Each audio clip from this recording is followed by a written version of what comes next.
The courthouse steps in Millfield, Oklahoma, buzzed with the restless energy of a town auction on a sweltering July morning in 1935. Margaret Hartwell adjusted the leather strap of her camera bag, feeling the weight of her Leica press against her hip as Sheriff Thomas Brennan's voice boomed across the gathered crowd.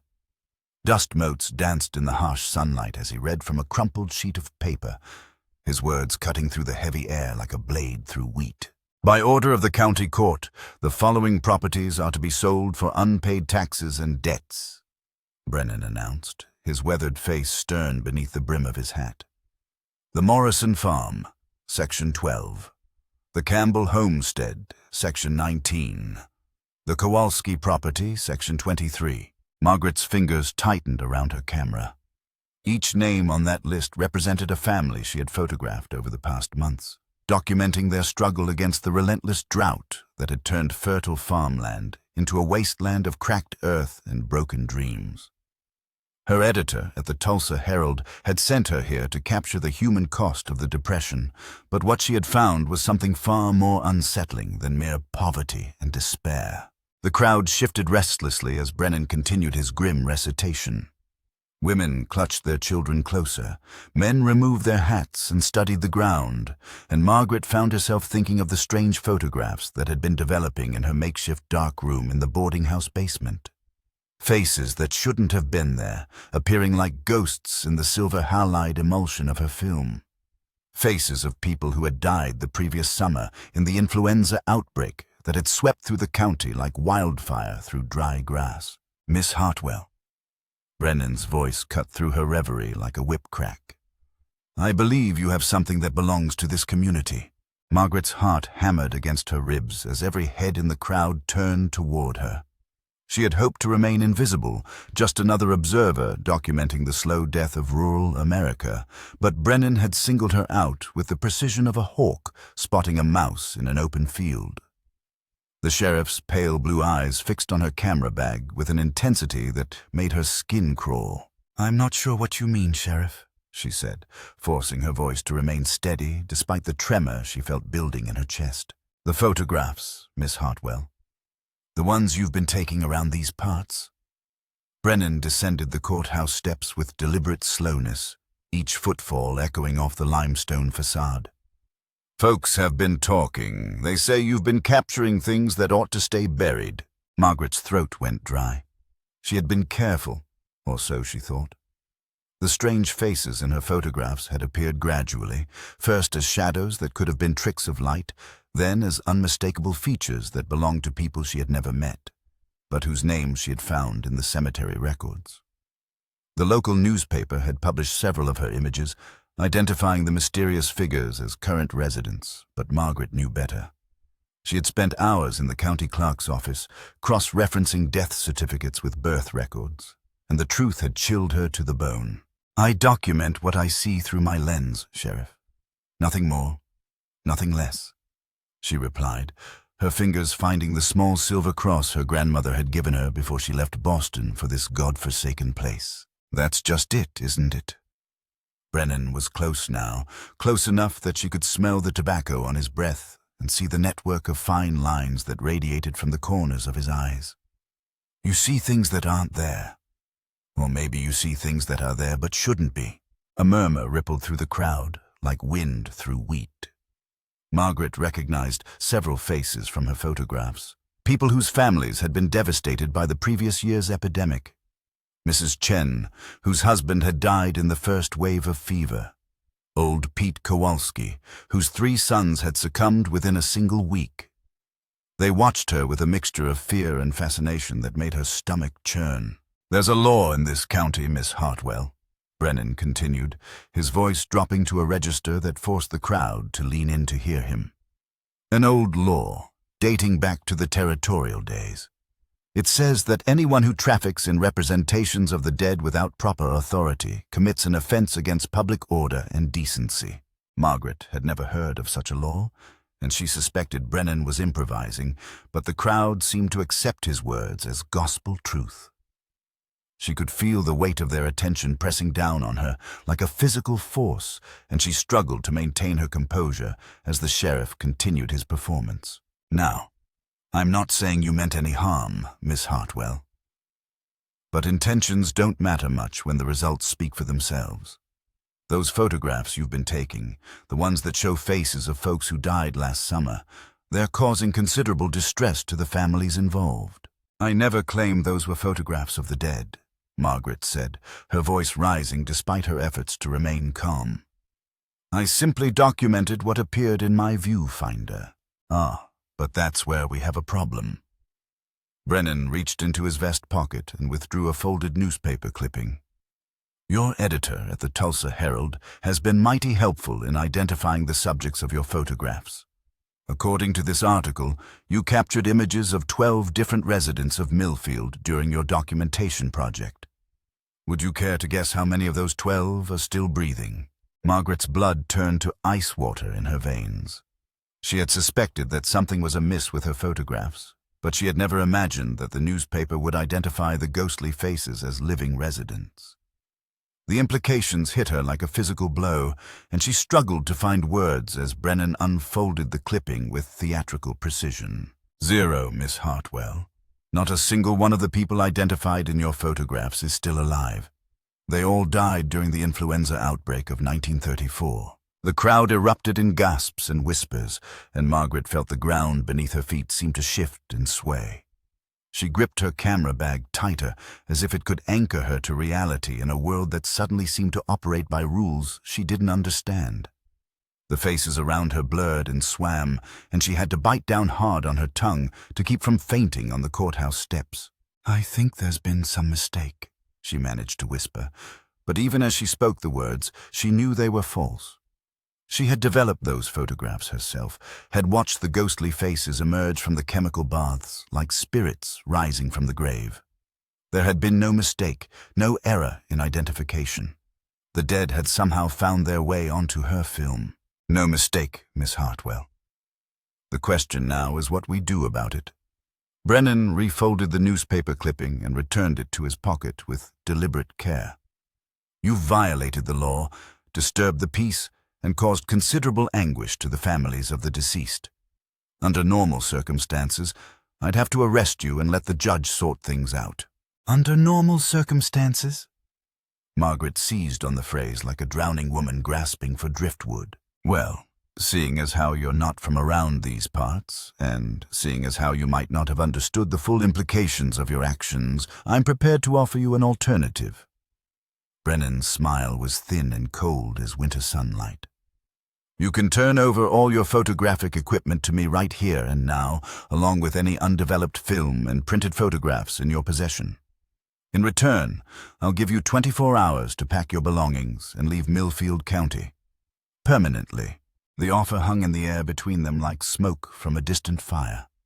Margaret could feel the crowd holding its collective breath, waiting for her response. Her camera was her livelihood, her identity, the tool that gave her purpose and meaning in a world that seemed determined to grind her down. Without it, she was nothing more than another unemployed woman adrift in a country that had precious little use for her kind. But as she looked into Brennan's cold blue eyes, she realized that he was offering her something more valuable than equipment or even professional identity. He was offering her a way out of a situation that threatened to destroy not just her career, but her sanity.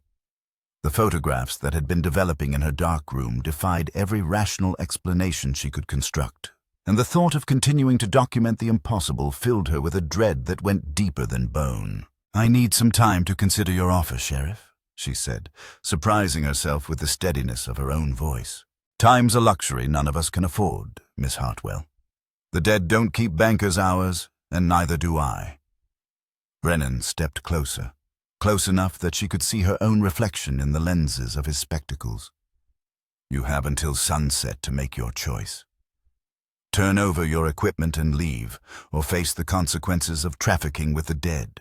Margaret nodded, not trusting herself to speak.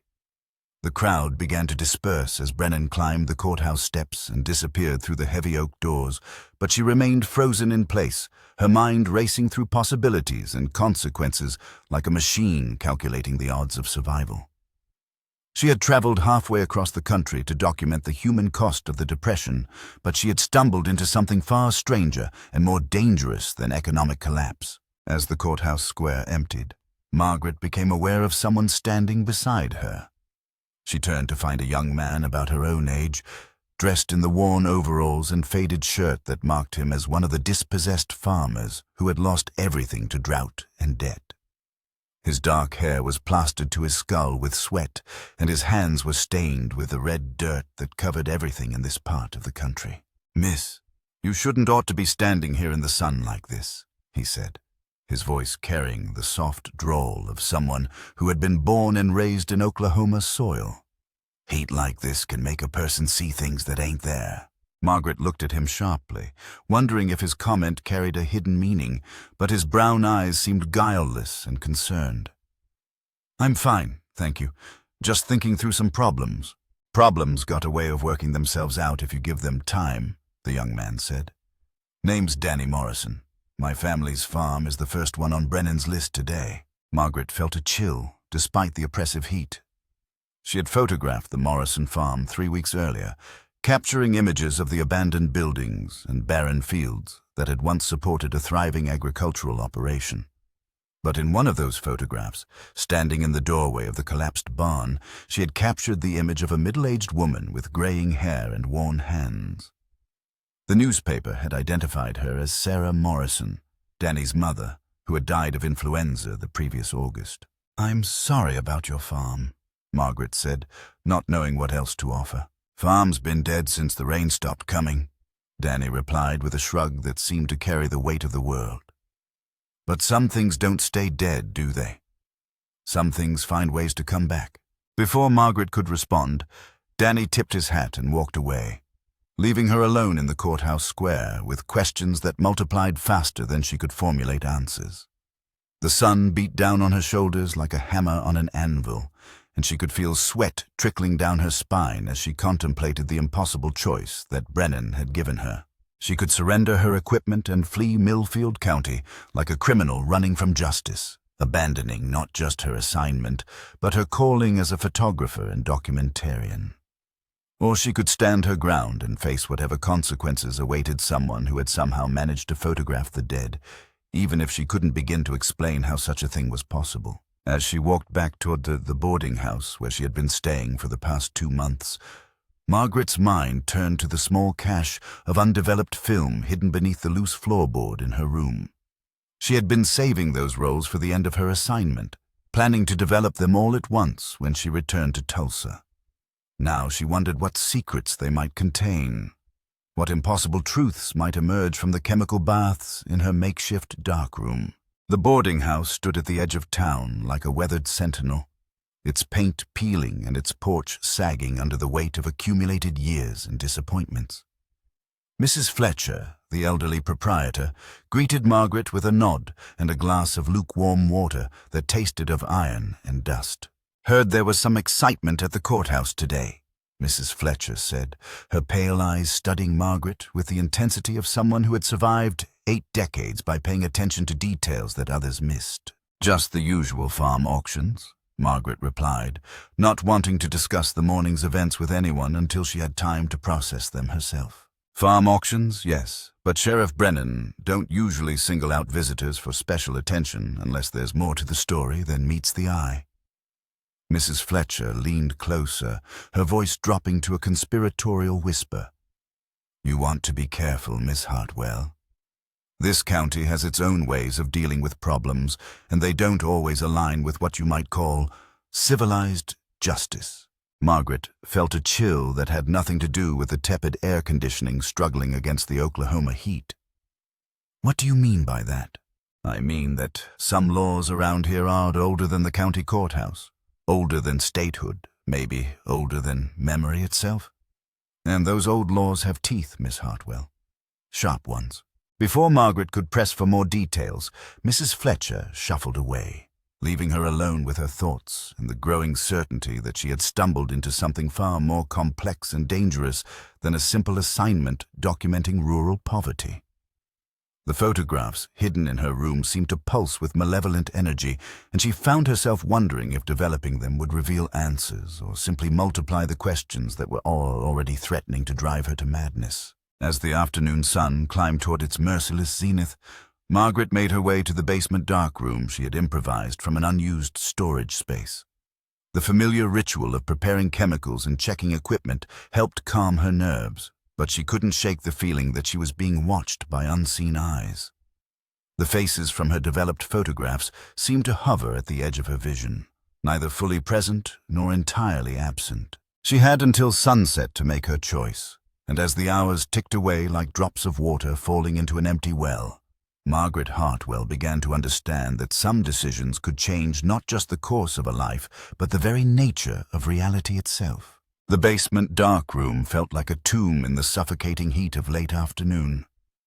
Margaret's hands trembled as she pulled the first roll of undeveloped film from its canister. The metallic smell of silver halide mixing with the musty odor of old wood and damp earth. Through the single grimy window set high in the basement wall, she could see the sun beginning its descent toward the horizon, counting down the hours until Sheriff Brennan's ultimatum would force her hand. She had decided to develop one final roll before making her choice, telling herself that she needed to understand what she was dealing with before she could decide whether to fight or flee.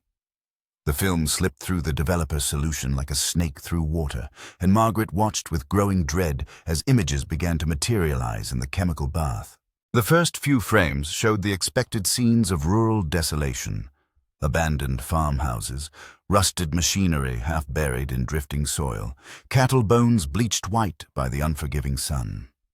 But as the development process continued, other shapes began to emerge from the silver emulsion, shapes that made Margaret's blood run cold in her veins. In the 7th frame, standing beside a collapsed windmill, she could clearly make out the figure of an elderly man wearing overalls and a straw hat. His face was gaunt and weathered, his eyes hollow with suffering, but his expression held a dignity that transcended physical decay. Margaret had never seen him before, but something about his posture and bearing suggested familiarity, as if she had encountered him in dreams or half-remembered childhood stories. The 8th frame was even more disturbing. It showed the interior of what appeared to be a church or meeting hall, with rows of wooden pews facing a simple altar.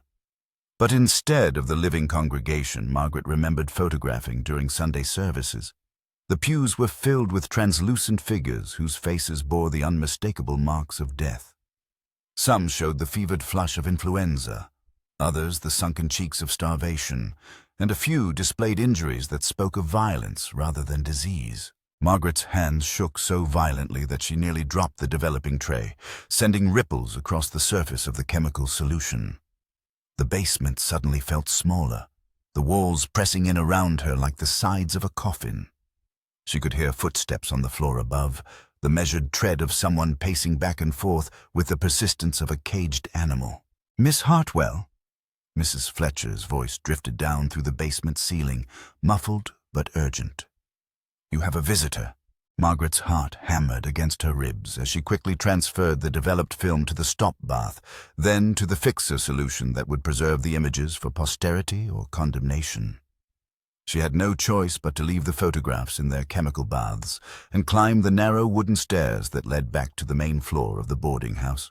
Danny Morrison stood in the parlor, his hat in his hands and his boots carefully positioned on the threadbare rug to avoid tracking red dirt across Mrs. Fletcher's floor.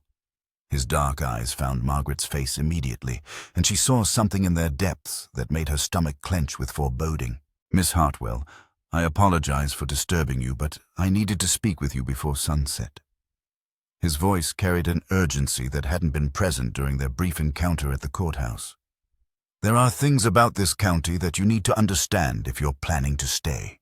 "I'm not sure I am planning to stay," Margaret replied, glancing toward the basement door where her photographs continued their chemical transformation in the darkness below. "That might be wise," Danny said, but his tone suggested otherwise. "Though running away won't change what's already been set in motion. Once the dead start appearing in photographs, they don't much like being ignored." Margaret felt the room spin around her like a carousel gone mad. "How do you know about the photographs?" Same way I know that you developed more of them this afternoon. Same way I know that Sheriff Brennan isn't the only one interested in what you've been capturing with that camera of yours. Danny glanced toward the front window, where the late afternoon sun cast long shadows across the dusty street. The dead have been restless since the epidemic ended. Some folks say it's because they weren't properly buried, what with so many dying so fast that the undertaker couldn't keep up. Others think it's because the drought has disturbed their rest, drying up the groundwater that kept their bones settled. That's impossible, Margaret whispered. But even as she spoke the words, she remembered the faces in her photographs, the unmistakable reality of their presence, captured in silver and light.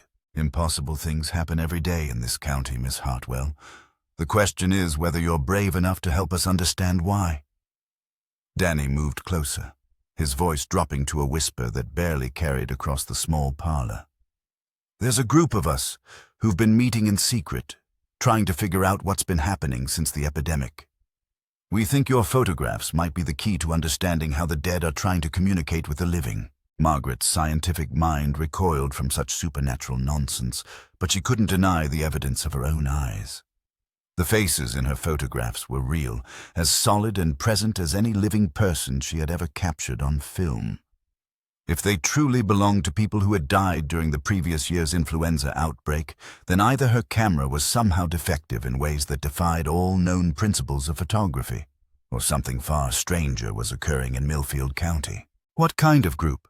She asked, surprising herself by entertaining Danny's proposal instead of dismissing it outright. Families who lost people in the epidemic.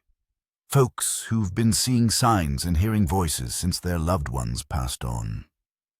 Danny glanced toward the basement door, and Margaret realized that he somehow knew exactly where she had been working. We meet tonight at midnight in the old Presbyterian church on the north side of town, the one that's been abandoned since Reverend Williams died last spring. Sheriff Brennan made it clear that I'm not welcome to stay in this county past sunset, Margaret said, though part of her was already calculating how she could attend the meeting without being detected by local authorities. Brennan doesn't patrol the abandoned parts of town after dark. Says it's not worth the trouble, what with most of the buildings being empty anyway. Danny's smile was grim but encouraging. Besides, if you're planning to leave tomorrow, what's one more night in Millfield County going to hurt? Margaret thought about the photographs developing in her basement darkroom, about the impossible faces that had been appearing in her work with increasing frequency. She thought about Sheriff Brennan's ultimatum and the strange law he had cited, about Mrs. Fletcher's warnings and the growing certainty that she had stumbled into something far more complex than a simple assignment documenting rural poverty. All right, she said, the words escaping her lips before she could reconsider them. I'll come to your meeting. But I want some answers, Mr. Morrison. Real answers, not just folklore and superstition. Answers are exactly what we're hoping to find, Miss Hartwell. And we think your camera might be the tool we need to find them.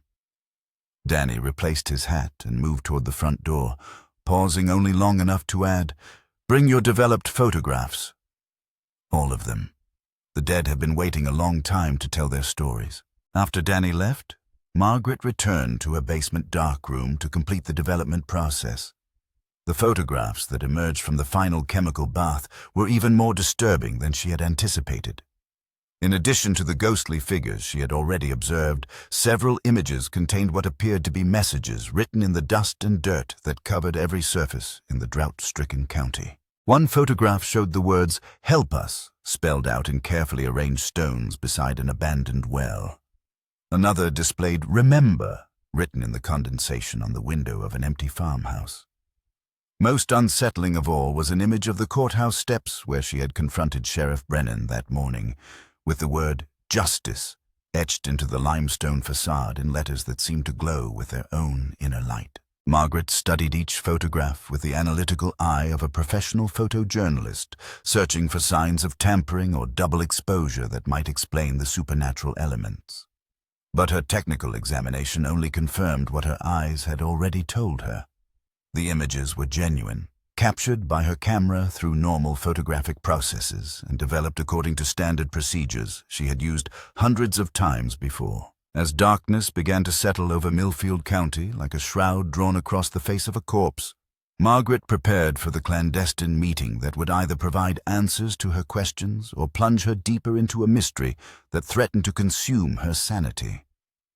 She gathered her photographs into a leather portfolio, checked her camera equipment one final time, and tried to ignore the growing certainty that she was about to cross a line from which there might be no return. The abandoned Presbyterian church stood at the intersection of two dirt roads that had once carried the traffic of a thriving farming community but now served mainly as conduits for dust and tumbleweeds. Margaret approached the building through the darkness, guided by the pale light of a half-moon that hung in the star-filled sky like a watchful eye. The church's white-clappered siding gleamed ghostly pale in the moonlight, and its bell tower rose into the night like a finger pointing toward heaven or hell. She found the front door standing slightly ajar, and warm yellow light leaked through the gap like honey from a broken hive. Margaret pushed the door open and stepped into a sanctuary, filled with the soft murmur of voices and the flickering glow of kerosene lamps. About 20 people sat in the front pews, their faces illuminated by the dancing flames that cast shifting shadows on the walls around them. Danny Morrison rose from his seat near the altar and gestured for Margaret to join the group. As she walked down the center aisle, she recognized several faces from her photographic documentation of the county.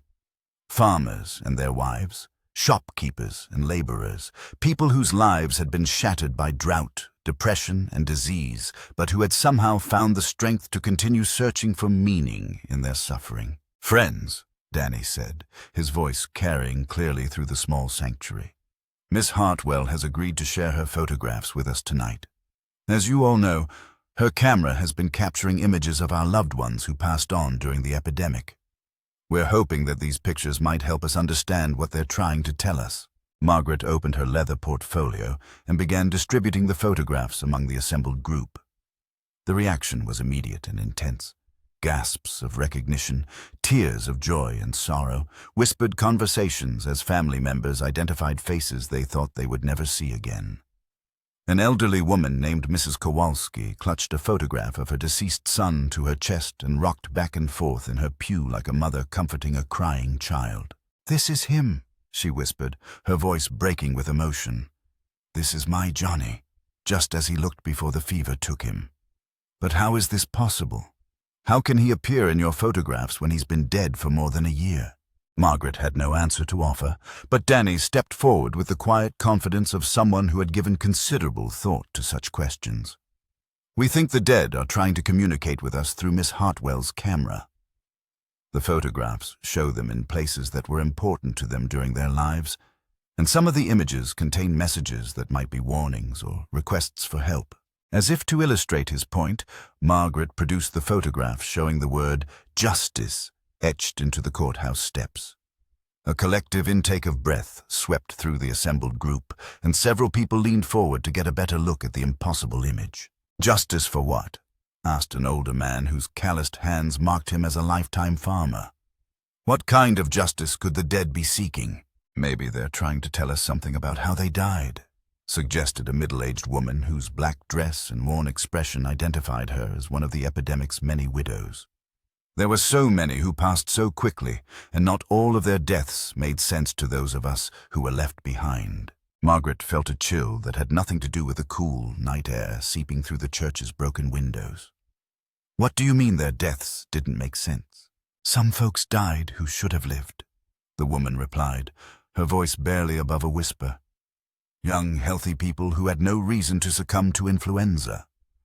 Others lingered far longer than anyone expected, as if something was keeping them alive against their will.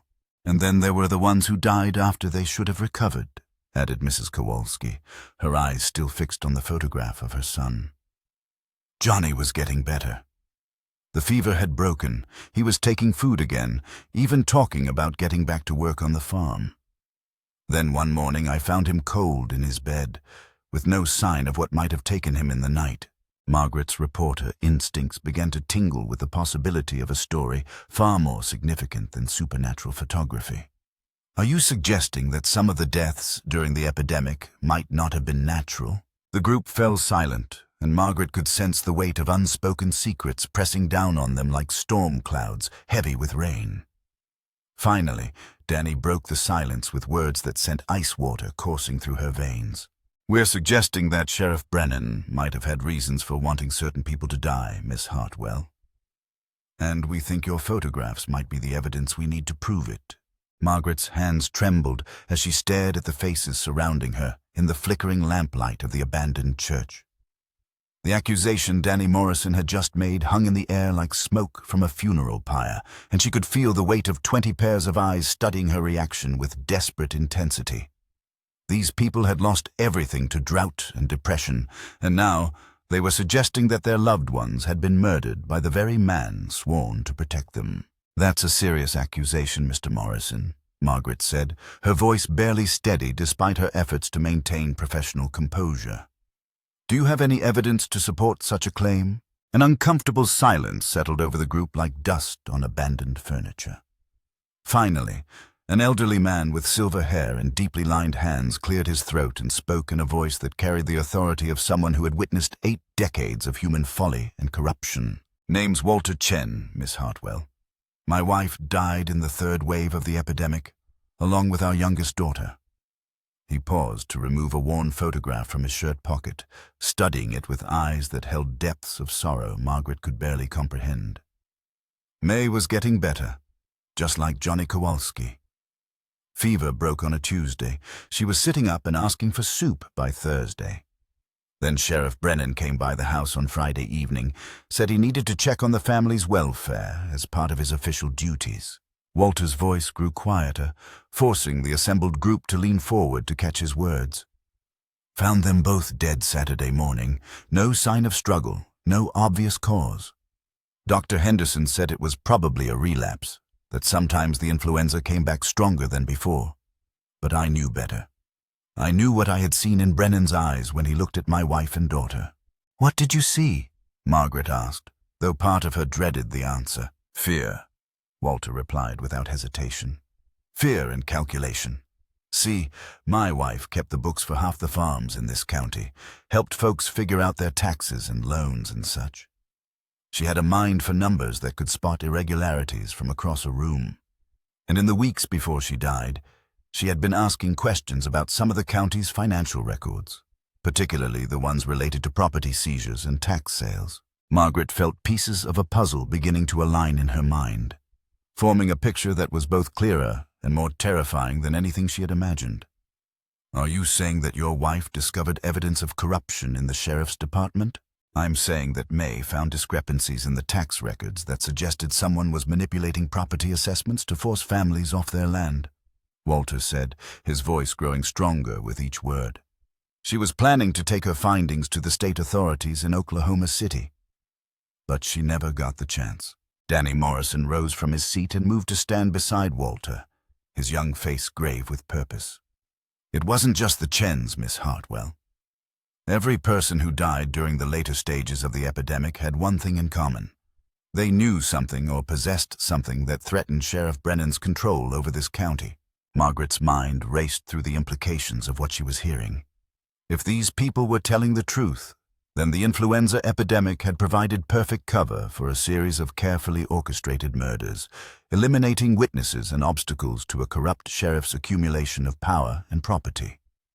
But even if their suspicions were correct, proving such allegations would require evidence that could withstand legal scrutiny, and the word of grieving family members would not be sufficient to challenge someone with Brennan's authority and connections. "Even if what you're saying is true," Margaret said carefully, "how do my photographs prove anything?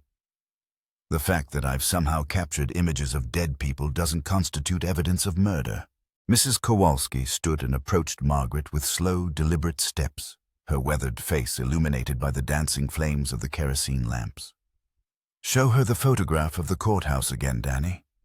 The one with the word carved into the stone." Danny retrieved the image from Margaret's portfolio and held it up for the group to see. In the flickering light, the word justice seemed to pulse with life, as if the letters themselves were breathing with the rhythm of a slowly beating heart. "That carving wasn't there yesterday morning when we all gathered for the auction," Mrs. Kowalski said. her voice carrying absolute certainty. "I've walked past those courthouse steps every Sunday for the past 40 years on my way to church, and I know every chip and crack in that limestone. Someone carved that word into the stone between the time you took this photograph and now." Margaret studied the image more closely, using the analytical skills she had developed during years of documentary photography. The carving appeared to be fresh, with sharp edges that hadn't yet been worn smooth by wind and weather. But the photograph had been taken 3 days earlier, during her initial survey of the county courthouse, and she was certain that no such inscription had been visible when she composed the shot. "That's impossible," she whispered. But even as she spoke the words, she remembered other details from her developed photographs that defied rational explanation. Messages written in dust, faces appearing in windows where no one had been standing, shadows that fell in directions contrary to the position of the sun. "Nothing's impossible when the dead have something urgent to say," said a voice from the back of the church. Margaret turned to see a woman she didn't recognize, someone whose presence seemed to command attention despite her unremarkable appearance. She was perhaps 50 years old, with grey-streaked hair pulled back in a simple bun and clothing that marked her as neither wealthy nor destitute. "This is Mrs. Elizabeth Brennan," Danny said, his voice carrying a note of significance that made Margaret's pulse quicken. "The sheriff's wife." Margaret felt the world tilt around her like a ship in a storm. The wife of the man who had threatened to arrest her for trafficking with the dead was sitting in an abandoned church at midnight, participating in a clandestine meeting designed to expose his alleged crimes.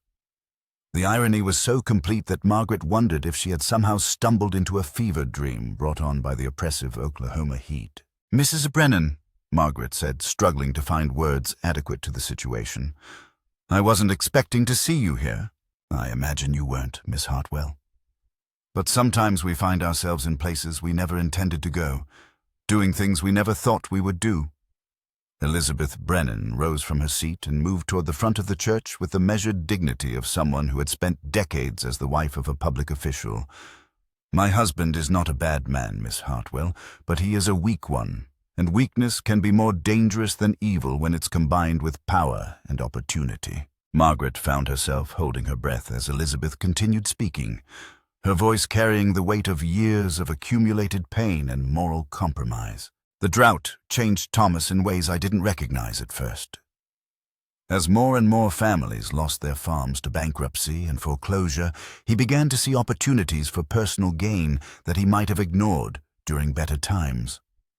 It started small, arranging for properties to be assessed at values below their true worth, ensuring that his friends and political allies had advance notice of upcoming auctions, accepting small payments to delay eviction proceedings for families who could afford to buy themselves more time. Elizabeth paused and looked directly at Margaret, her eyes reflecting the lamplight like pools of still water. But as the depression deepened and the death toll from the epidemic mounted, Thomas's corruption became more systematic and more ruthless. He began to see the dead as problems solved rather than lives lost. "Are you saying that your husband murdered people during the influenza outbreak?" Margaret asked, her journalist's training compelling her to seek direct confirmation of the allegations she was hearing. "I'm saying that my husband administered medication to people who were recovering from the influenza, telling their families that he was delivering treatments prescribed by Dr. Henderson," Elizabeth replied, her voice steady despite the magnitude of her admission. "But Dr. Henderson left the county in early August, and the medications Thomas was administering were not treatments but poisons designed to ensure that inconvenient recoveries became permanent departures." The church fell silent except for the sound of wind whistling through broken windows and the soft hiss of burning kerosene. Margaret could feel the weight of history pressing down on her shoulders, the knowledge that she had stumbled into a story that would either make her career or destroy her life, depending on how she chose to proceed. "Why are you telling me this?" Margaret asked. "Why are you betraying your own husband?" "Because the dead won't let me sleep," Elizabeth said simply. "Because every night for the past year, I've been hearing voices calling for justice, and I know that those voices belong to the people my husband murdered. And because your photographs prove that I'm not going insane, That the dead really are trying to communicate with the living. Margaret felt a chill that seemed to penetrate her bones as she realized the full implications of Elizabeth Brennan's confession. If the sheriff's wife was willing to testify against her husband, and if Margaret's supernatural photographs could somehow be accepted as evidence in a court of law, then they might actually have enough material to expose the corruption that had turned a natural disaster into a cover for systematic murder. But even as hope began to flicker in her chest, Margaret remembered Sheriff Brennan's ultimatum and the power he wielded in Millfield County. Challenging him would require more than testimony and mysterious photographs. It would require courage of a kind she wasn't certain she possessed. "What do you want me to do?" Margaret asked, the question emerging from her lips before she could fully consider its implications. "We want you to stay," Danny Morrison said, speaking for the entire group. "We want you to keep taking photographs, to document whatever evidence the dead are trying to show us. And we want you to help us get that evidence to people in Oklahoma City who have the authority to investigate Sheriff Brennan's crimes. Your husband made it clear that I have until sunset to leave the county or face arrest," Margaret reminded Elizabeth. "How am I supposed to continue my work if I'm sitting in a jail cell?" Elizabeth smiled for the first time since Margaret had met her, an expression that transformed her careworn face into something approaching beauty. "Thomas doesn't patrol the abandoned sections of the county after dark, and there are dozens of empty buildings where you could set up a temporary dark room without being detected. The boarding house is too exposed, but Mrs. Fletcher has a sister who lives in an abandoned farmhouse about 5 miles north of town. She's agreed to let you use her root cellar as a base of operations." Margaret felt the walls of the church closing in around her as she contemplated the choice before her. She could pack her belongings and leave Millfield County as Sheriff Brennan had demanded, returning to Tulsa with a collection of strange photographs and an incomplete story that would probably be dismissed as either fraud or fantasy. Or she could stay and risk everything to expose a conspiracy that had used a natural disaster as cover for systematic murder. Trusting in the supernatural evidence provided by her impossible photographs and the testimony of people whose credibility would be questioned by any rational court. "If I stay and help you gather evidence against Sheriff Brennan, what guarantees do I have that you won't simply disappear or change your minds when the pressure becomes too intense?" Margaret asked, her reporter's instincts warning her that people who are desperate enough to make such accusations might also be desperate enough to abandon them when the consequences became real. "The only guarantee any of us have is that the dead won't rest until justice is done," Walter Chen replied, his voice carrying the weight of absolute conviction. "And your photographs prove that the dead are more persistent than any of us imagined." Margaret looked around the circle of faces illuminated by the kerosene lamps, seeing in their expressions a mixture of hope, desperation, and determination that reminded her why she had become a journalist in the first place. These people had lost everything to forces beyond their control, but they were still fighting for something more valuable than property or prosperity. They were fighting for truth and justice in a world that seemed determined to deny both. "All right," Margaret said, her voice stronger than she felt. "I'll stay. But if we're going to expose Sheriff Brennan's crimes, we need to be smart about it. We need more than supernatural photographs and emotional testimony. We need documentary evidence that will convince skeptics and survive legal challenges." Danny Morrison's smile was like sunrise breaking over the endless expanse of the Oklahoma plains. "That's exactly what the dead have been trying to tell us, Miss Hartwell.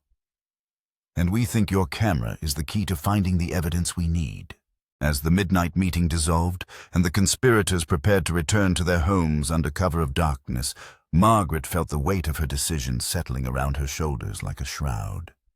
She had committed herself to staying in Millfield County despite Sheriff Brennan's ultimatum, to continuing her supernatural photography despite the impossible nature of what her camera was capturing, and to helping expose a conspiracy of murder despite the danger such exposure would bring to everyone involved. But as she walked through the moonlit streets toward the abandoned farmhouse that would serve as her new base of operations, Margaret couldn't shake the feeling that the dead were walking beside her, their ghostly presence both comforting and terrifying in the pale Oklahoma night. The abandoned Hartley farmhouse squatted on the prairie like the skeleton of some prehistoric beast, its broken windows staring blindly across fields that had once yielded wheat and corn, but now grew nothing except dust and regret. Margaret crept through the pre-dawn darkness toward the root cellar that would serve as her hidden dark room, her camera bag bouncing against her hip with each careful step. 3 days had passed since Sheriff Brennan's ultimatum expired, and she had become a fugitive in her own country, sustained only by the determination to expose the truth that lay buried beneath Millfield County's veneer of small-town respectability. The root cellar door opened with a rusty squeal that made Margaret's heart hammer against her ribs. She descended wooden steps worn smooth by decades of use, breathing air that smelled of earth and preservation, of vegetables stored against winter's hunger and secrets buried against discovery. Mrs. Fletcher's sister, Amelia Hartley, had prepared the space with meticulous care. Blackout curtains covered the single window, chemical trays lined makeshift tables constructed from sawhorses and planks, and kerosene lamps provided the dim red illumination necessary for photographic development. Margaret lit one of the lamps and began the familiar ritual of preparing her chemicals, finding comfort in the precise measurements and careful timing that transformed latent images into visible truth. She had spent the previous day photographing abandoned properties throughout the county, focusing particularly on locations where epidemic victims had lived and died. The rolls of undeveloped film represented her best hope of gathering evidence that could support the allegations against Sheriff Brennan, but she approached the development process with a mixture of anticipation and dread. The first roll yielded images that seemed normal at first glance. Empty farmhouses, barren fields, rusted machinery slowly surrendering to the relentless assault of wind and weather. But as Margaret studied the photographs more closely under the magnifying glass she had borrowed from Amelia Hartley's sewing kit, she began to notice details that defied rational explanation. In a photograph of the abandoned Morrison farm, she could clearly see the figure of a woman standing in the doorway of the collapsed barn, her face bearing the unmistakable features of Sarah Morrison, despite the fact that Danny's mother had been dead for more than a year. But more disturbing than the ghostly presence was what Sarah Morrison was holding in her translucent hands, a leather-bound ledger book that seemed to glow with its own inner light. Margaret's pulse quickened as she remembered Walter Chen's account of his wife's investigation into the county's financial records. Could the dead be trying to communicate the location of documentary evidence that would prove Sheriff Brennan's corruption? The possibility seemed absurd, but Margaret had long since abandoned any attempt to apply rational standards to the supernatural phenomena surrounding her work. The second roll contained even more explicit messages from the dead. In a photograph of the abandoned Presbyterian church where the midnight meeting had taken place, Margaret could see words written in the dust that covered the altar: basement and records and truth. The letters appeared to have been traced by invisible fingers, creating a message that was both urgent and unmistakable. But it was the third roll that provided the most shocking revelation of all. Among the conventional images of rural desolation, Margaret discovered a photograph that showed Sheriff Brennan himself standing beside the county courthouse, his uniform crisp and his badge gleaming in the afternoon sunlight. Nothing unusual about that, except for the fact that Margaret had taken the photograph at midnight, and Brennan had not been present when she composed the shot. More disturbing still was the expression on the sheriff's face. A cold smile that spoke of secrets kept and justice perverted, of power wielded without conscience or restraint. In his hands, clearly visible despite the supernatural circumstances of the photograph, Brennan held a small glass vial filled with clear liquid, the same type of container that might be used to store medicine or poison. Margaret's hands trembled as she studied the impossible image, searching for signs of double exposure or other technical explanations for what she was seeing. But her professional examination only confirmed what her eyes had already told her. The photograph was genuine, captured through normal processes, and developed according to standard procedures. Somehow, her camera was documenting not just the present reality of Millfield County, but also hidden truths that existed beyond the boundaries of conventional perception. The sound of footsteps on the wooden stairs made Margaret's blood turn to ice water in her veins.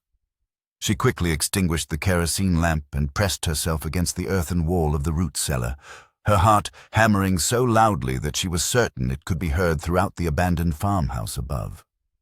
The footsteps paused at the cellar door, and Margaret held her breath as she waited to discover whether her hiding place had been compromised. "Miss Hartwell?"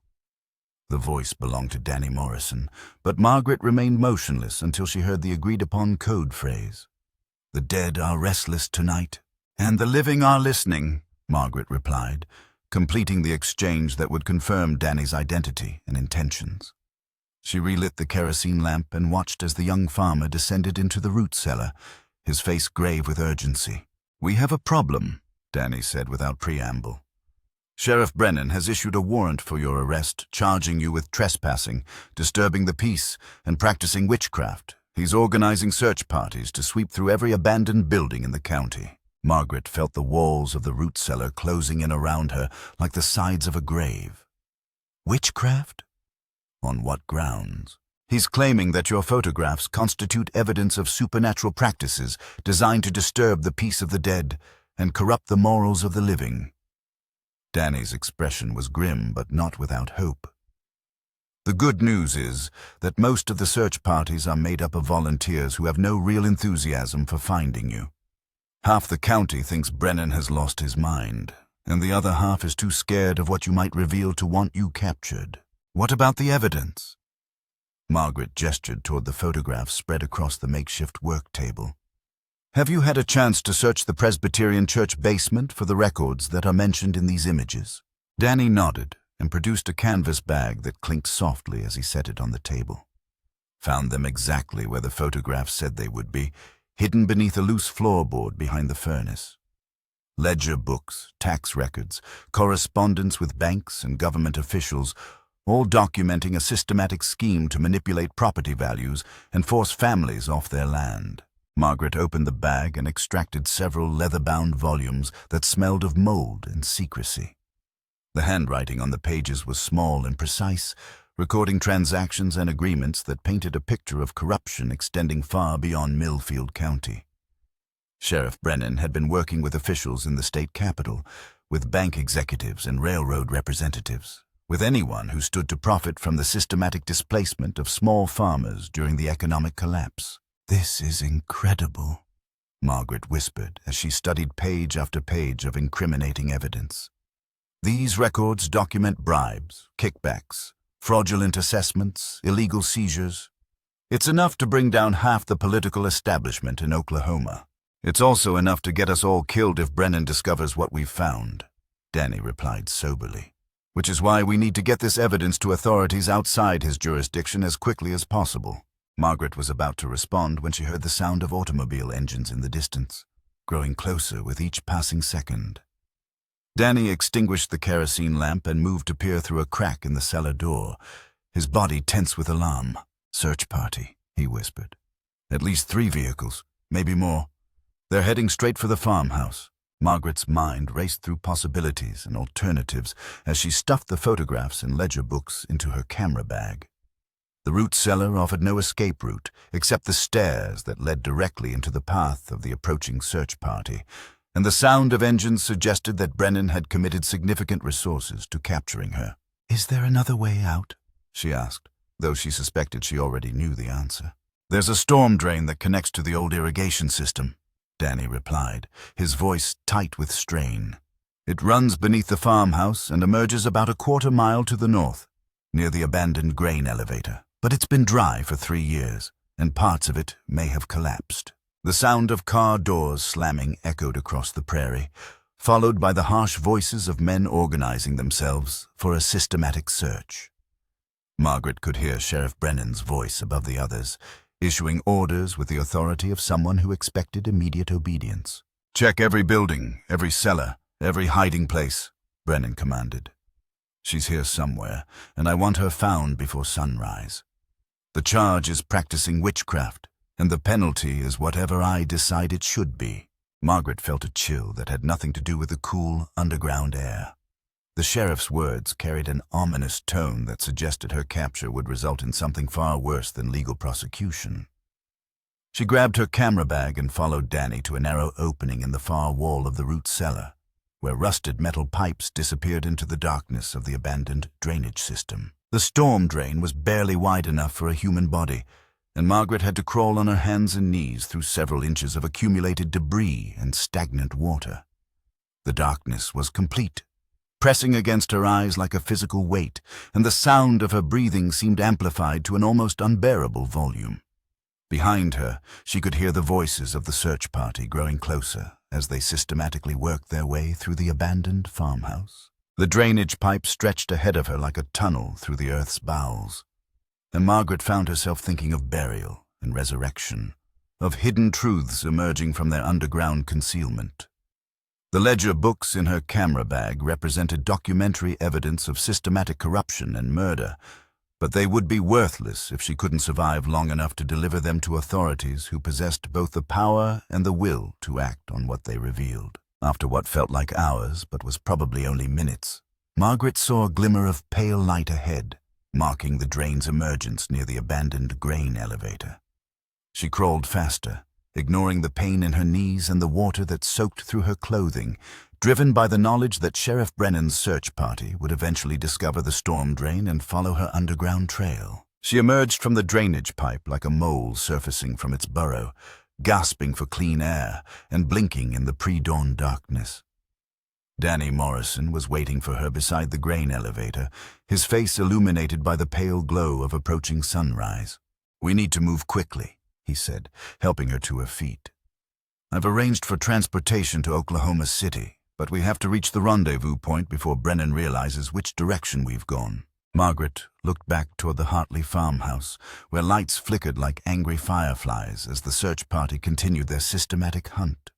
She could hear dogs barking in the distance, and she realized that Brennan had brought tracking animals to follow her scent through the abandoned buildings and drainage systems. "How long do we have?" she asked, clutching her camera bag like a lifeline. "Maybe an hour, maybe less," Danny replied grimly. "But if we can reach the highway before they pick up our trail, we might have a chance to get the evidence to people who can act on it." As they began running across the stubbled fields toward their uncertain rendezvous, Margaret felt the weight of her supernatural photographs and the stolen ledger books bouncing against her hip with each step. Behind them, the lights of Sheriff Brennan's search party spread across the abandoned farmstead like a wildfire, consuming the last evidence of human habitation on the drought-stricken prairie. The race between corruption and justice had begun in earnest, and Margaret knew that the outcome would determine not just her own survival, but the fate of everyone who had trusted her with their secrets and their hopes for redemption. The dead had shown her the path to truth, but it was up to the living to walk that path to its conclusion, regardless of the cost.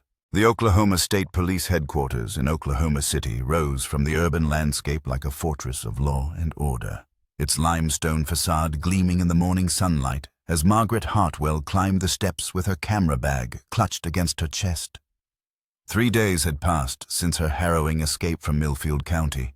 3 days of hiding in safe houses and back rooms, while Danny Morrison and his network of allies arranged this crucial meeting with authorities who might have the power to act on the evidence she carried. Detective Lieutenant James Crawford was a man whose appearance suggested competence and integrity. Graying hair combed with military precision, steel-rimmed spectacles that reflected his analytical mind, hands that bore the calluses of someone who had worked his way up through the ranks rather than relying on political connections. He studied Margaret's supernatural photographs with the methodical attention of a scientist examining specimens under a microscope, occasionally making notes in a leather-bound notebook that seemed to contain the accumulated wisdom of 20 years in law enforcement. "Miss Hartwell," Crawford said after examining the last of her impossible images, "I've seen many strange things during my career, but I've never encountered anything quite like these photographs. If they're genuine, and our technical experts believe they are, then you've documented phenomena that challenge everything we thought we knew about the relationship between the living and the dead." Margaret felt her heart racing as she watched Crawford open the canvas bag containing the ledger books recovered from the Presbyterian church basement. These documents represented the culmination of months of investigation by Walter Chen's wife and others who had paid for their curiosity with their lives. and Margaret knew that their contents could bring down not just Sheriff Brennan, but an entire network of corruption extending throughout the state government. The financial records are even more compelling than the photographs, Crawford continued, his voice growing harder with each page he examined. These documents detail a conspiracy involving multiple counties, dozens of officials, and millions of dollars in fraudulent property transactions. If this evidence is accurate, then the drought and depression have provided cover for the largest land grab in Oklahoma history. Margaret leaned forward in her chair, her voice barely above a whisper. And the murders? Do the records support the allegations about Sheriff Brennan poisoning people during the influenza epidemic? Crawford nodded grimly and produced a small glass vial from his desk drawer, identical to the one Margaret had seen in her supernatural photograph of Brennan. We found this in the sheriff's office during our raid yesterday morning, along with several others containing various chemical compounds.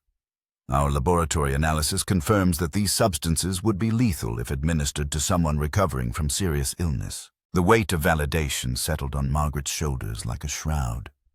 Her impossible photographs had led to real evidence, documentary proof of systematic murder and corruption that would stand up in any court of law. The dead had somehow found a way to speak through her camera, revealing truths that the living had tried desperately to bury beneath layers of official denial and manufactured legitimacy. What happens now? Margaret asked, though part of her dreaded the answer. Now we build cases that will survive legal challenges and political pressure, Crawford replied, his tone suggesting the magnitude of the task ahead. Sheriff Brennan has been arrested and charged with multiple counts of murder, fraud, and conspiracy. But he's not the only one involved in this scheme, and some of his co-conspirators have connections that extend all the way to Washington. Margaret thought about the people she had left behind in Millfield County, the families who had trusted her with their secrets and their desperate hope for justice. They were still living under the shadow of corruption and fear, still vulnerable to retaliation from Brennan's allies and accomplices. What about the families who provided information for this investigation? Are they safe? We've assigned protection details to the most vulnerable witnesses, Crawford assured her, but I won't lie to you about the dangers they face. When conspiracies extend this high and involve this much money, the people responsible will go to considerable lengths to protect themselves. As if summoned by Crawford's words, a younger detective appeared in the doorway of the lieutenant's office, his face flushed with urgency. Sir, we've received word from Millfield County. There's been an incident at the Presbyterian church. Margaret's blood turned to ice water as Crawford gestured for the detective to continue his report.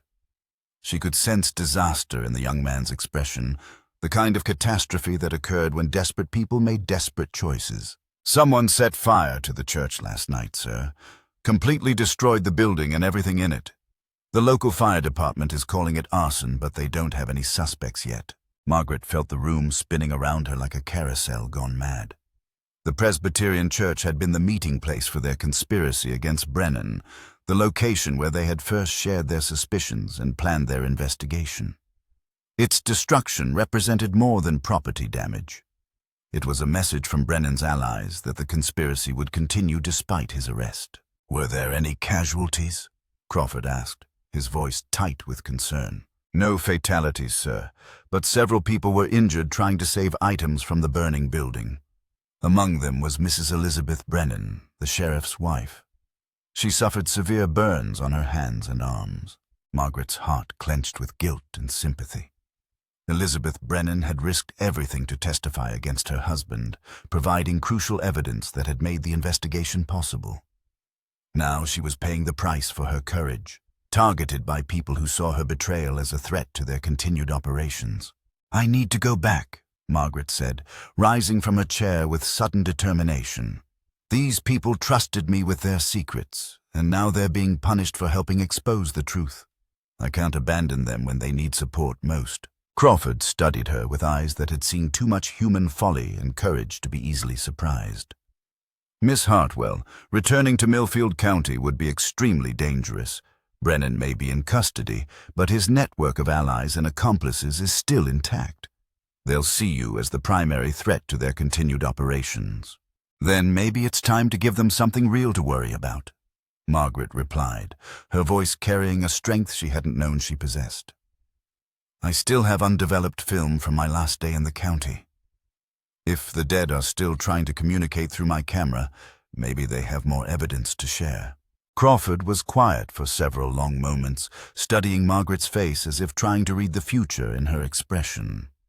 Finally, he opened his desk drawer and withdrew a small silver badge that gleamed like a star in the fluorescent lighting. "Consider yourself deputized as a special investigator for the state police, Miss Hartwell. It's not much protection against the forces you'll be facing, but it gives you official authority to pursue this investigation wherever it leads." Margaret pinned the badge to her jacket with fingers that trembled slightly, feeling the weight of official responsibility settling around her shoulders. She had come to Oklahoma as a freelance photographer documenting rural poverty, but she was returning as an agent of justice carrying supernatural evidence of systematic murder and corruption. The drive back to Millfield County took Margaret through landscape that seemed frozen in perpetual drought, past abandoned farms and empty towns that bore witness to the economic and environmental catastrophe that had provided cover for human predators. As she approached the county line, she could see smoke still rising from the ruins of the Presbyterian church, a black column against the pale Oklahoma sky that marked the latest casualty in a war between truth and deception. Danny Morrison met her at the county line, his face bearing new lines of stress and determination that made him seem older than his 23 years. He drove her through back roads and abandoned sections of the county, avoiding the main highways where Brennan's remaining allies might be watching for her return. "How bad is it?" Margaret asked, as they bounced through ruts worn deep by years of agricultural traffic. "Bad enough," Danny replied grimly. 3 families have left the county since the church burning, too scared to stay and wait for whatever comes next, but others are digging in, saying they won't be driven off their land by corruption and intimidation. They arrived at a new safe house, an abandoned schoolhouse that had been closed when the rural population dwindled below sustainable levels. Margaret set up her darkroom equipment in what had once been the principal's office, using blackout curtains and chemical trays to transform the space into a laboratory for developing impossible truths. The rolls of undeveloped film she had brought from Oklahoma City contained images that surpassed anything she had previously captured. In photograph after photograph, the dead appeared not as translucent figures haunting abandoned buildings, but as solid, corporeal beings standing alongside the living, their faces bearing expressions of determination and righteous anger that made Margaret's heart race with anticipation. One image showed the entire congregation of the Presbyterian church, living and dead standing together in the ruins of their burned sanctuary, their faces illuminated by flames that seemed to burn with supernatural intensity. Another depicted Sheriff Brennan in his jail cell, surrounded by the ghostly figures of his victims, their hands reaching toward him with inexorable purpose. But the most remarkable photograph showed Margaret herself, standing in the courthouse square where her ordeal had begun, surrounded by dozens of translucent figures whose faces she now recognized from cemetery records and family photographs. They were the dead of Millfield County, and they were no longer content to remain silent witnesses to injustice. As Margaret studied the impossible images under her magnifying glass, she began to understand that her camera had become more than a tool for documentation. It had become a bridge between the world of the living and the realm of the dead, allowing voices that had been silenced by murder and corruption to speak once again. The sound of approaching vehicles made Margaret look up from her work, and through the schoolhouse windows she could see headlights cutting through the gathering darkness. Danny Morrison appeared in the doorway of her makeshift dark room, his face grave with warning. "They've found us," he said simply. "Brennan's allies have organized their own search party, and they're not planning to take prisoners." Margaret gathered her photographs and camera equipment, knowing that the evidence she carried represented the only hope for justice in a county that had been ruled by fear and corruption for too long. As the sound of engines grew closer and she prepared for whatever confrontation awaited in the darkness outside, she felt the presence of the dead walking beside her, their ghostly voices whispering encouragement and strength. The final battle for Millfield County was about to begin. and Margaret knew that both the living and the dead would be counting on her courage to see it through to its conclusion. The abandoned schoolhouse trembled as vehicles surrounded it like wolves circling wounded prey, their headlights carving harsh geometric patterns across the cracked plaster walls of what had once been a sanctuary of learning. Margaret Hartwell pressed herself against the window frame of the principal's office, her camera bag clutched against her chest as she counted at least 8 automobiles and twice as many armed men emerging from the darkness of the Oklahoma night. The leader of the group was immediately recognizable, despite the shadows that obscured his features. Deputy Marcus Kellerman, Sheriff Brennan's second-in-command, and the man who had inherited control of the county's corruption network following his superior's arrest. Kellerman's voice carried across the schoolyard with the authority of someone who had never been challenged by consequences or accountability. "Miss Hartwell, we know you're in there," he called, his words echoing off the empty buildings that surrounded the abandoned school. "You've caused enough trouble for one county, and it's time to put an end to your meddling in affairs that don't concern you." Margaret felt Danny Morrison's presence beside her as they crouched below the windowsill, studying the deployment of armed men who had taken positions around every possible exit from the building. The young farmer's face was grim but determined, and she could see in his expression the same resolve that had sustained his family through generations of hardship and adversity. "How many rounds do you have for that camera of yours?"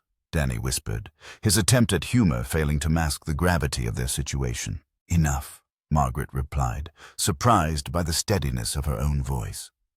"But I think it's time to find out whether the dead are willing to do more than pose for photographs." She opened her camera bag and withdrew the most recent images she had developed, studying them by the pale moonlight that filtered through the broken windows.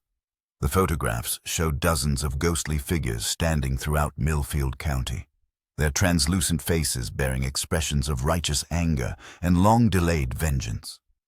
If her camera had truly become a bridge between the living and the dead, then perhaps it was time to test the limits of that supernatural connection. Margaret attached her most powerful flash unit to her camera and loaded a fresh roll of film, her hand steady despite the adrenaline coursing through her veins. She had documented the evidence of systematic murder and corruption, had helped expose the conspiracy that had used natural disaster as cover for human predation. But now, she faced a choice that would determine whether justice would triumph or be buried beneath another layer of violence and intimidation. "Miss Hartwell," Kellerman's voice carried a note of impatience that suggested his patience was reaching its limits. "You have 60 seconds to surrender yourself and all photographic materials in your possession. After that, we'll be forced to take more direct action." Margaret rose from her concealed position and moved to the broken window that faced the schoolyard, her camera raised like a weapon against the assembled forces of corruption. In the viewfinder, she could see not just the living men who threatened her, but also the growing number of ghostly figures who were materializing in the spaces between the automobiles, their ethereal forms becoming more solid and substantial with each passing moment. "I have something to show you, Deputy Kellerman," Margaret called, her voice carrying across the night air with surprising strength. "Something that concerns all the people you and Sheriff Brennan murdered during the influenza epidemic." Kellerman's laugh was harsh and dismissive, the sound of someone who had never been held accountable for his actions and saw no reason to expect accountability now. "You're talking about dead people, Miss Hartwell. Dead people don't testify in court, and they don't vote in elections. They're just memories, and memories can be forgotten when the people who carry them disappear." Margaret raised her camera and triggered the flash unit, its brilliant burst of light illuminating the schoolyard with the intensity of artificial lightning. For a moment, the assembled men were blinded by the sudden glare, shielding their eyes and cursing as their night vision was destroyed by the photographer's strobe. But as the light faded and their vision cleared, they found themselves facing something that challenged every assumption they had ever made about the relationship between the living and the dead. Standing among them, as solid and present as any living person, were the ghostly figures of everyone who had died during Sheriff Brennan's systematic campaign of murder. Walter Chen stood beside the lead automobile, his weathered hands resting on the hood as he stared directly at Deputy Kellerman with eyes that burned with supernatural fire. Sarah Morrison stood in the schoolhouse doorway, her translucent form blocking the exit that Kellerman had planned to use for his assault. Mrs. Kowalski's son Johnny materialized beside one of the armed men, his young face bearing the marks of the fever that had claimed his life, but also a determination that transcended physical death. The reaction from Kellerman's men was immediate and visceral. Shouts of fear and confusion, the sound of weapons being dropped as hands shook too violently to maintain their grip, the roar of automobile engines as several of the conspirators abandoned their positions and fled into the darkness of the Oklahoma night. But Kellerman himself stood his ground, his face pale, but his voice steady as he addressed the impossible gathering of the dead. "Tricks and illusions," he said, though his words carried less conviction than his tone suggested. "Smoke and mirrors designed to frighten simple people into believing in ghost stories." Margaret triggered her flash unit again, and with each burst of light, more ghostly figures appeared throughout the schoolyard. Men and women who had died during the influenza epidemic, families who had been driven from their land by fraudulent tax assessments, children who had succumbed to diseases that should have been treatable but had been allowed to progress to fatal conclusions.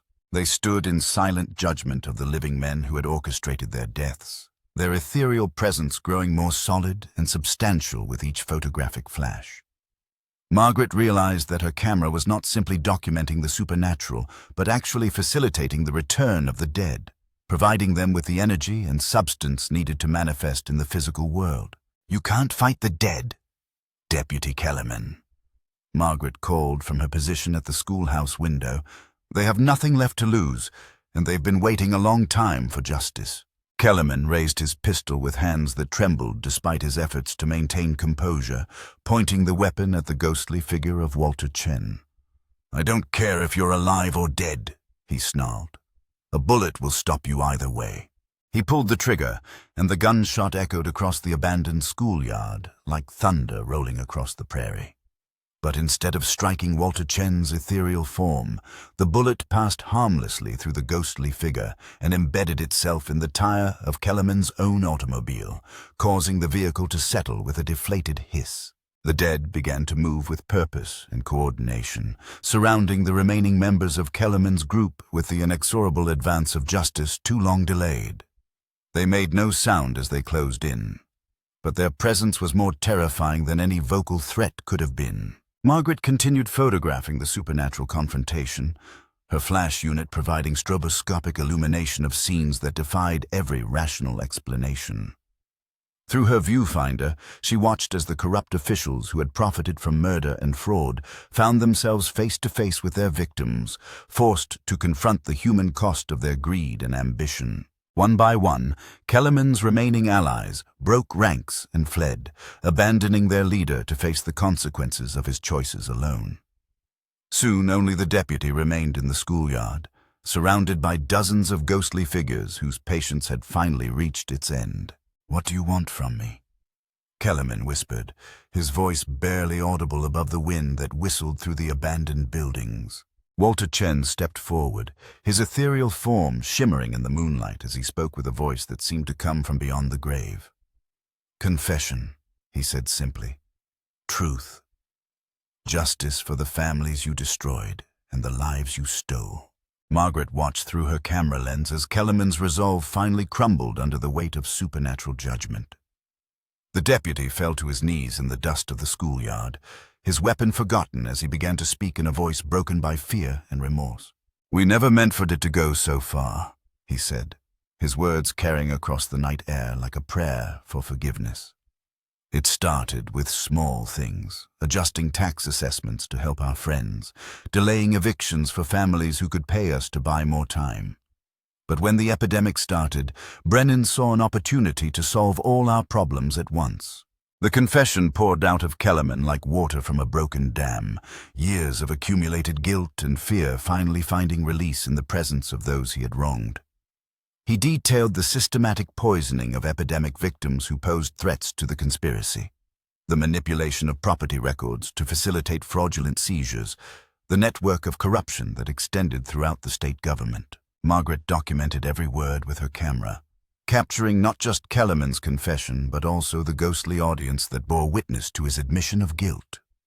The dead listened with expressions of grim satisfaction, their long wait for acknowledgement finally reaching its conclusion.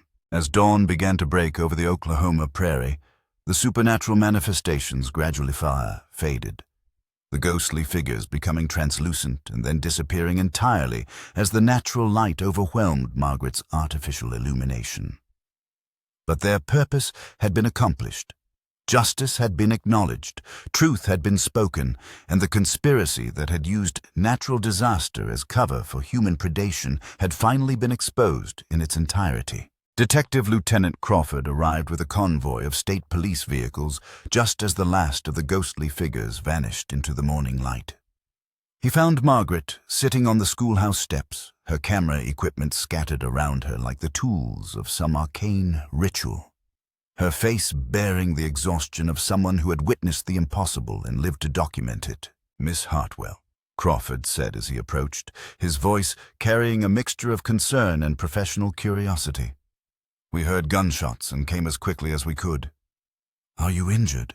Margaret looked up at the detective with eyes that had seen beyond the veil of ordinary reality, her voice steady despite the magnitude of what she had experienced. "I'm fine, Lieutenant. But I think you'll find that Deputy Kellerman has some things he wants to tell you about Sheriff Brennan's activities during the influenza epidemic." Crawford looked across the schoolyard where Kellerman knelt in the dust, his hands raised in surrender and his face bearing the expression of someone who had finally abandoned all pretense of innocence. The deputy's confession would provide the final piece of evidence needed to dismantle the conspiracy that had terrorized Millfield County, ensuring that justice would be served for both the living and the dead.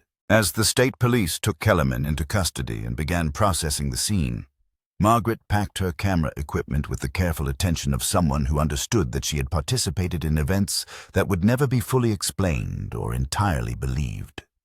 Her photographs would serve as evidence in the trials that would follow, but the supernatural elements of her documentation would remain her secret, shared only with the families who had trusted her with their hopes for justice. In the weeks that followed, Millfield County began the slow process of healing from the corruption that had infected its institutions and the natural disasters that had devastated its landscape. New officials were elected, honest men and women who understood that public service was a trust to be honored rather than an opportunity to be exploited. The fraudulent property seizures were reversed, and families who had been driven from their land were able to return to rebuild their lives. Margaret's photographs were exhibited in galleries throughout the country, documenting not just the human cost of the Great Depression, but also the resilience of people who refused to surrender their dignity in the face of overwhelming adversity. The supernatural elements of her work remained unacknowledged in the official records, but those who had witnessed the events in Millfield County understood that some truths transcended the boundaries of conventional documentation. The dead had found their voice through Margaret's camera, and their message had been heard by the living. Justice had been served, truth had been acknowledged, and the covenant between the living and the dead had been renewed in the most unlikely of places. A drought-stricken county in Oklahoma where corruption had flourished until it was exposed by the one force that could not be intimidated, bought, or silenced. As Margaret prepared to leave Millfield County for the final time, she stood once more in the courthouse square where her ordeal had begun, her camera raised toward the morning sky. Through her viewfinder, she could see only the ordinary reality of a small town struggling to rebuild itself, but she knew that somewhere beyond the reach of conventional perception, the dead continued their eternal watch over the living, ready to bear witness whenever justice was threatened by the corruption of those who had forgotten that power was a trust to be honored rather than a license to exploit. The photographer of the Dust Bowl had completed her assignment, but her true work was just beginning.